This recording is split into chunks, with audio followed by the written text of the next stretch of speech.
I find that to be very interesting, and I find it to be compelling. Now, to be extra clear, I am not suggesting that Brian Harpole, obviously he's not going to be Sam, or is he going to be RCH, but I'm just noting that he is saying that the 24th is when they began this process of intel gathering for the UVU event. It also happens to be the exact date that Operation Valhalla Strike begins between civilians and the military. It happened on August 24th and ended on August 27th. I'm going to show you this now on the timeline so that you can see that. So then we have the very next day on the 25th, we have this very important character who decides to fly over to Colorado Springs.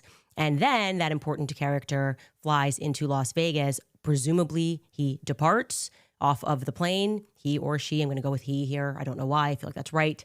Is going to get off of the plane in Las Vegas, and suddenly that flight is going to be an RCH flight. Okay, so someone less important than our initial Sam. I find that to be very interesting, and I find it to be compelling. And when I said this to Harry and said, is it possible that this could have been like a high-ranking Fed? He said, yeah, it was pretty clear that they were trying to block him. This is hence them freaking out from seeing who was coming out of that meeting.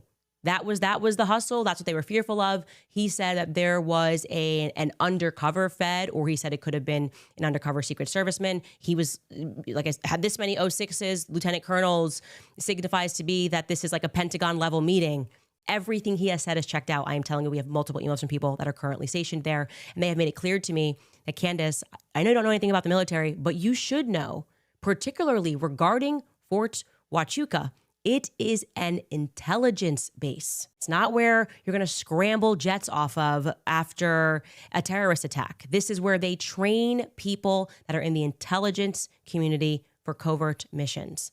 That is why this is significant. They confirmed that building that he said, this guy really does just have the best or work luck ever, and just gets out of his 25-year-long NDA and stumbles into another, what could be, we're keeping this open, another federal operation.